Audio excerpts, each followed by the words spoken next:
Welcome to the Nomadic Closer Podcast, where the world is your office. We're here to help salespeople and entrepreneurs level up, break free from the 9-to-5, and live the location-free lifestyle.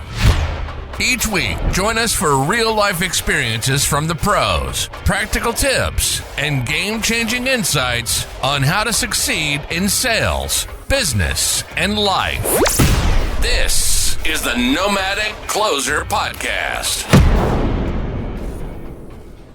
So today we're here with Anri, and what we're going to be doing, it's a beautiful podcast, and it's all about entrepreneurs living location-free and just dropping bombs. So here we go. How you doing, buddy? Let's go. I'm doing great. Thank you so much for having me here. No problem, bro. No problem. And very stoked to go deeper into some amazing entrepreneurial location freedom stuff with you. Let's do it, bro. Let's do it. Well, listen, we like to start off by asking one question to everyone, and that is, how did you end up in Bali? That's a great question, though. So I started my entrepreneurial journey pretty young, and I was making pretty decent money already online. So I was in Holland. I think that was around 2018 or something like that, 2019. And I was watching a YouTube video, literally, from Mike Versteel. I don't know if you know him. And he had an interview also with Gavin, and like he made like millions with e-commerce, and he's showing the lifestyle in Bali and everything. No way. And I thought, okay, this place looks freaking amazing. And how old were you? How old? Or how long ago? Maybe you don't want to tell me your age. Like 5 years ago. Okay. Yeah, so 22, like 21. 21 was the first time I went traveling. I didn't go to Bali straight away. I went to Chiang Mai first. Right. In Thailand. But then I saw the YouTube video and I moved to Bali. And then I thought I would stay there for a bit, but I never left, honestly.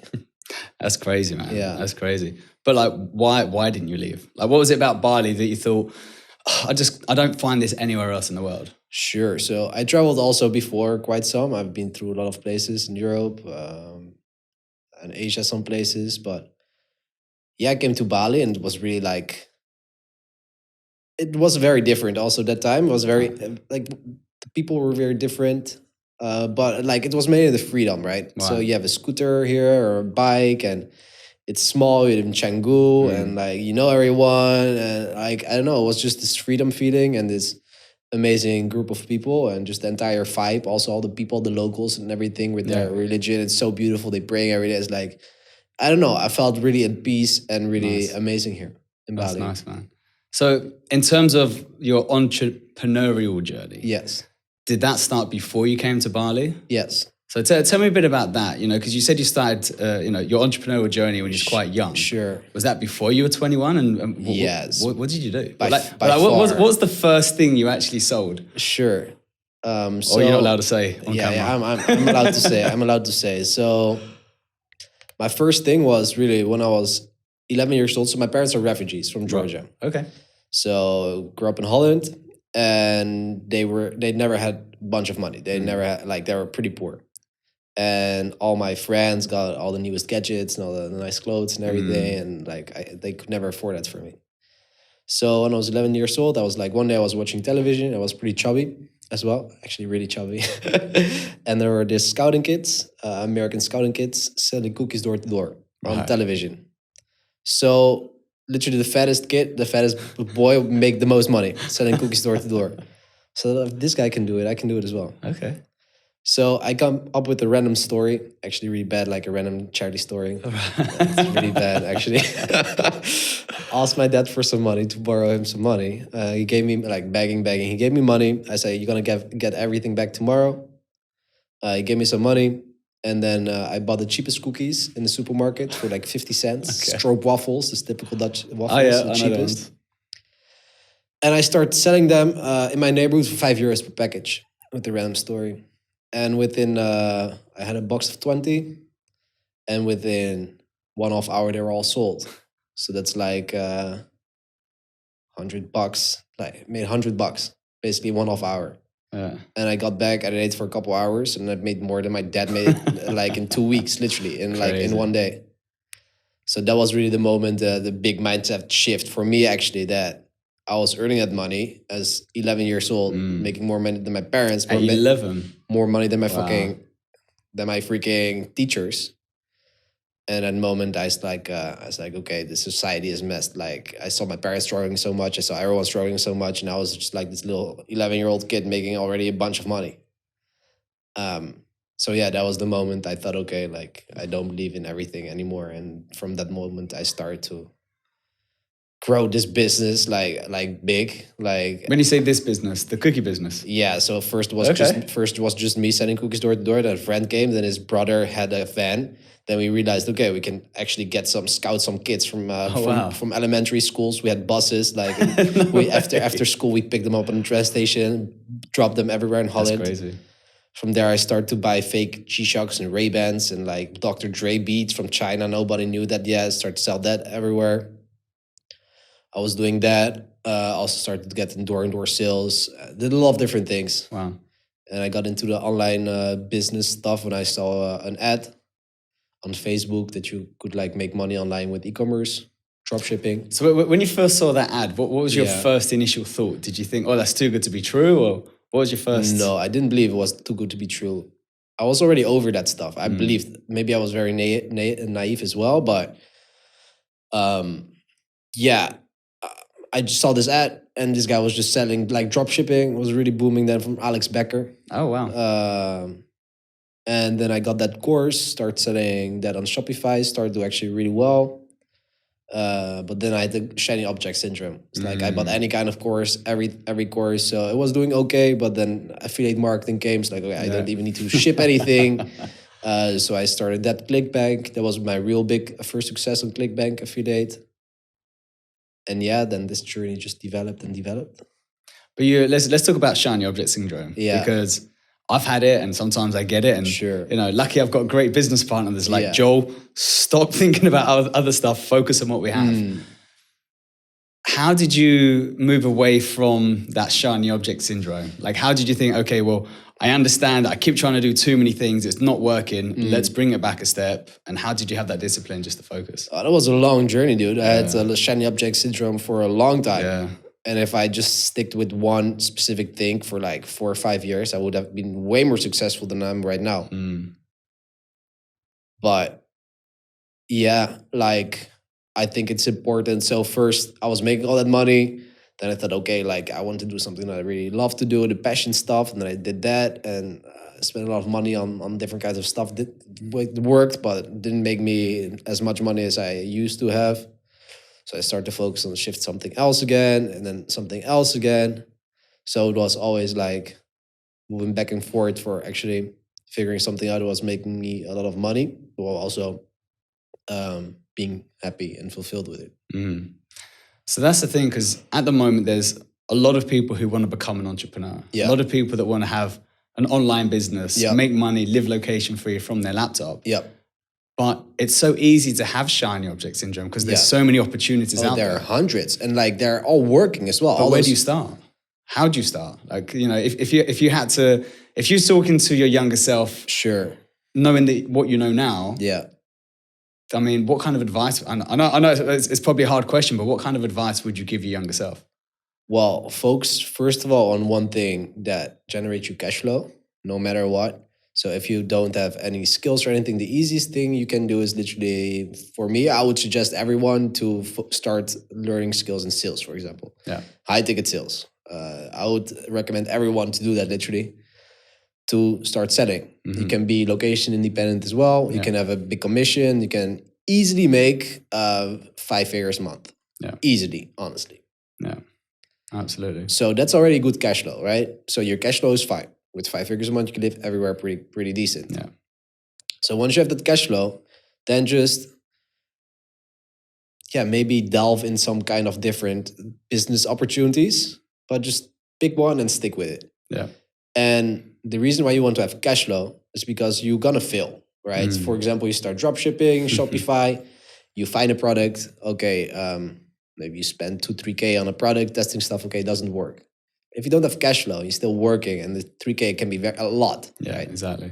So then, it doesn't work. They're gonna do something else. Like you just keep struggling, keep doing some different things. So I think what helps a lot with stopping the shiny object syndrome and truly believing and understanding that if I pick something, this works. If other people can do it, then you can do it as well. Absolutely.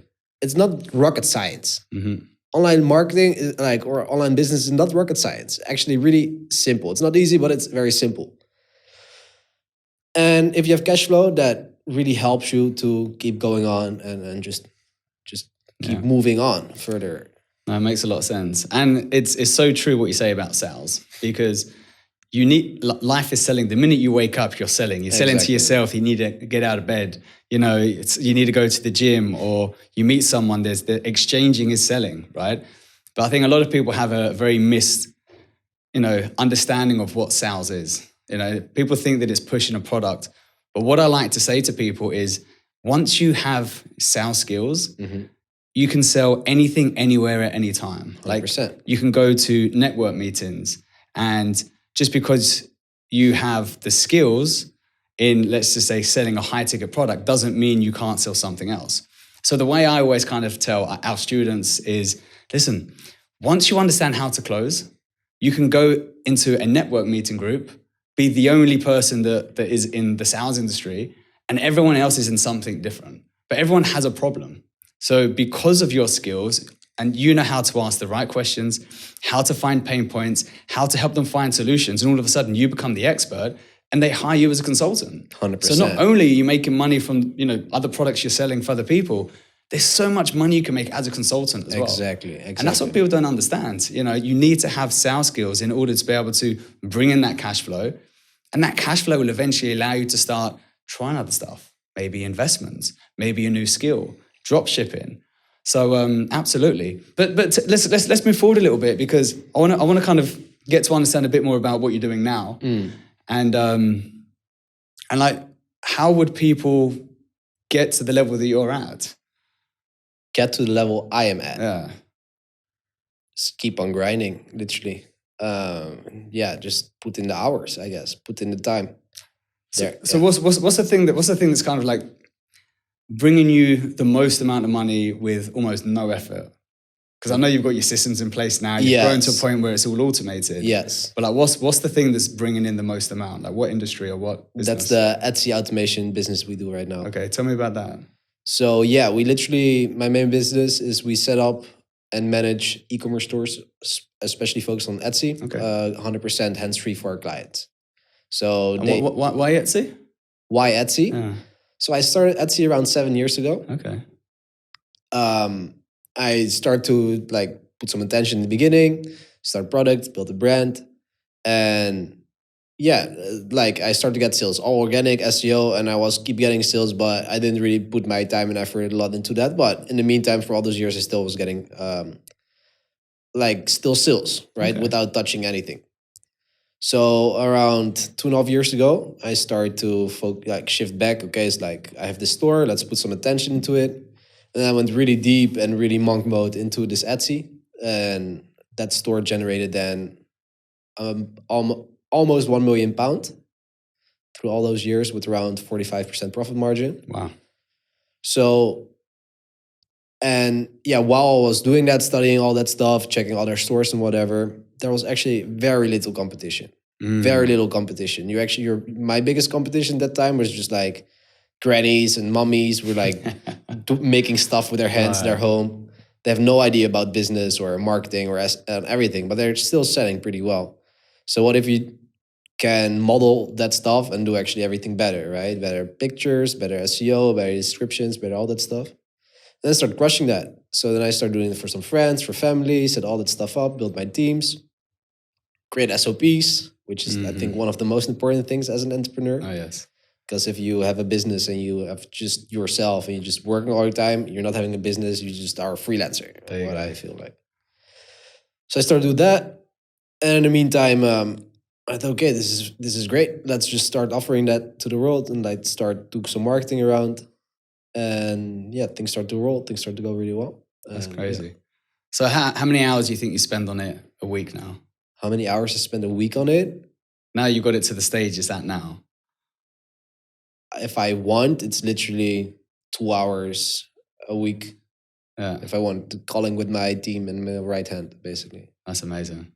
Yeah. Because I speak to a lot of business owners, and the biggest issue that we find, especially building sales teams, is you get to a point where, you know, you're closing so many deals that they can't deal with the fulfillment. So like, how are you able to just keep on growing? I mean, is there a limit or? Good question. This is the biggest thing we have right now. For now, everything is going really smooth still.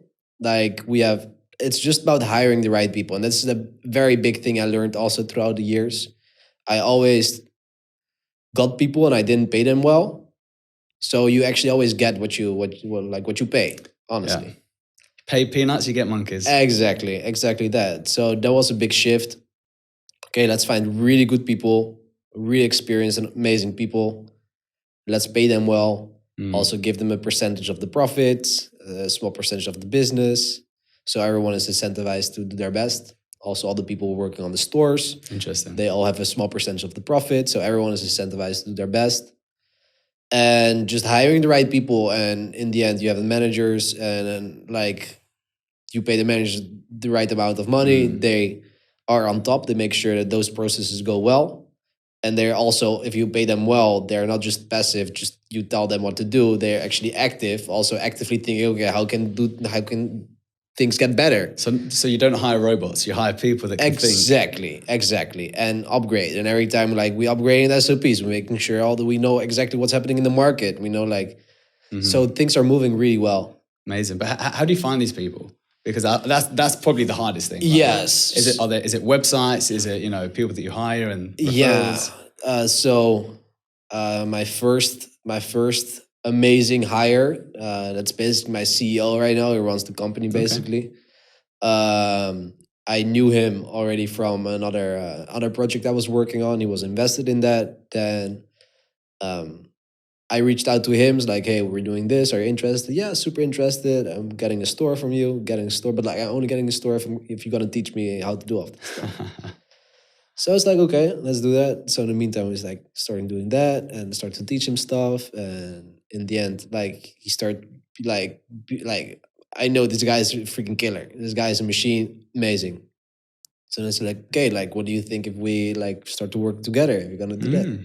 So seems amazing. So I started giving him some tasks and actually grow out. And we worked together a lot. We built the fulfillment team. We built everything together, a lot of stuff together.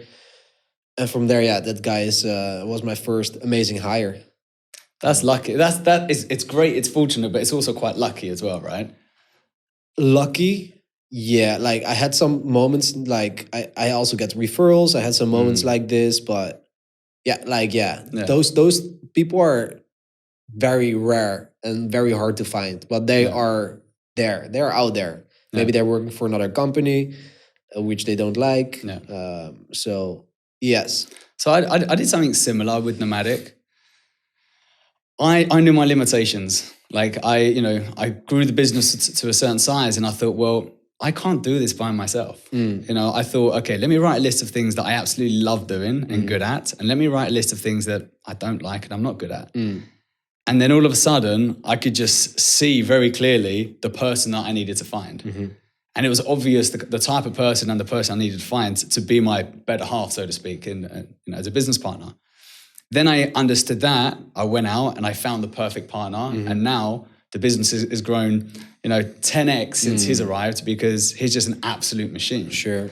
But I think it's about understanding that everyone has limitations, understanding that you can't be perfect at everything and accept that. 100%. That's key. Accepting that is key. And that's the issue with entrepreneurs. A big issue. Because too much ego. Exactly. Too much ego. They want to be in control of everything. Don't want to give anything away. And they believe nobody's better at anything of them, what they're doing.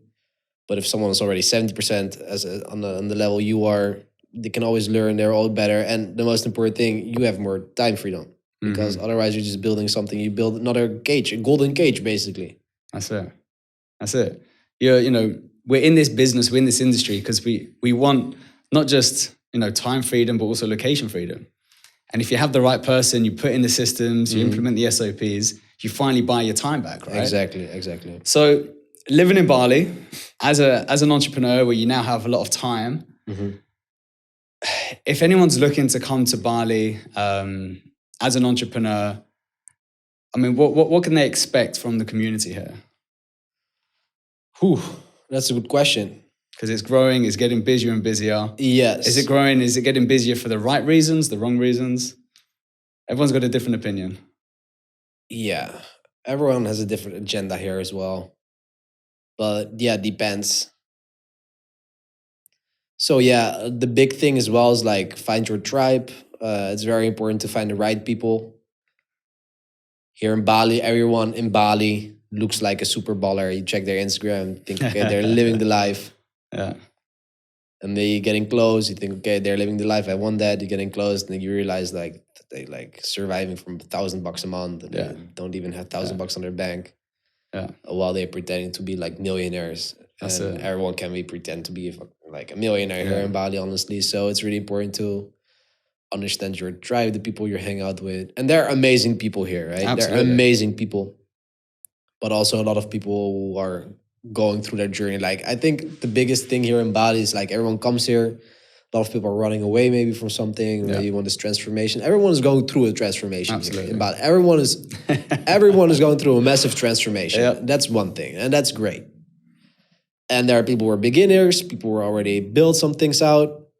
So it's all, it's all how you want it. And exactly. It's about, going to the right. I mean, this is my experience is exactly what you said. There's so many people here that, look like they've made it big and they just started. Yeah. Or they're good with social media and they've got thousands of followers, but they're not making any money. Yeah.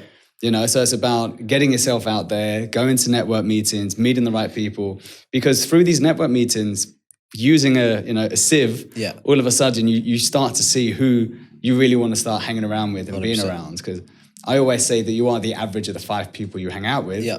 but it's like, make sure that those 5 people are the right people. So it does take a bit of time, but there's an other thing as well that I saw when I lived in Dubai, is in Dubai, you kind of have to fake it till you make it. And when you make it, you forget who you are. Here, there's a little bit of that, but not as much. So I think on social media, people look like they've made it, but when you get to meet them and speak to them, you realize that they haven't made it. But on the flip side, what I like about Bali is everyone's here to become the best version of themselves.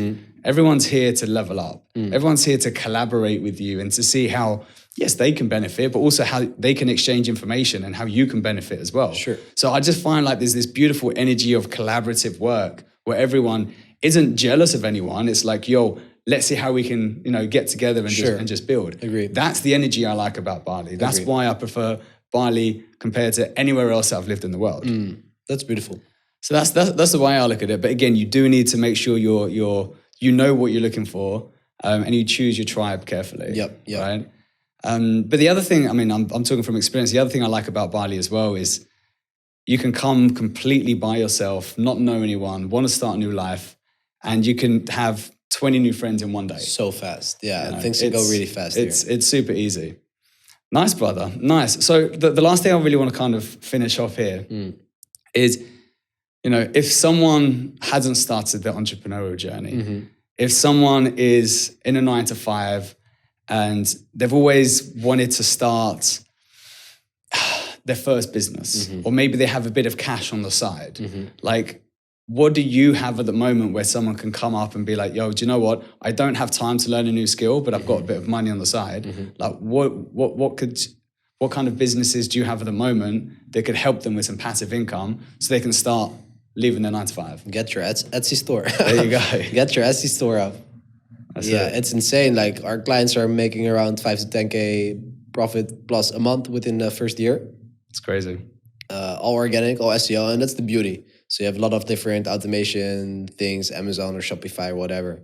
You have to have a lot of cash for marketing, a lot of testing. And that's the beauty about Etsy. It's like the lowest risk, basically. So you have this one-time setup fee, and it's literally the only thing you have to pay. And then we grow everything from there. And if you want to expand, if you want to grow, you can of course run ads, but everything grows organically. Yeah. And that's the power of Etsy, really. And it's so unsaturated, and there are hundreds of millions of users every month, and it's great. Yeah. I'm in. Let's go. Let's go. Brother. Yes. Thank you so much for having me. Thank you very much, man. Yes. Thank you. Appreciate you a lot. I appreciate you, bro. You're a good spirit. You're good energy, man. It's nice that I've come to Bali and I've been lucky enough to meet you. And, Same here. It's nice to be on the same journey with you as well. So looking forward to the future. Same here, bro. Cheers, brother. Peace. Cheers. Thanks.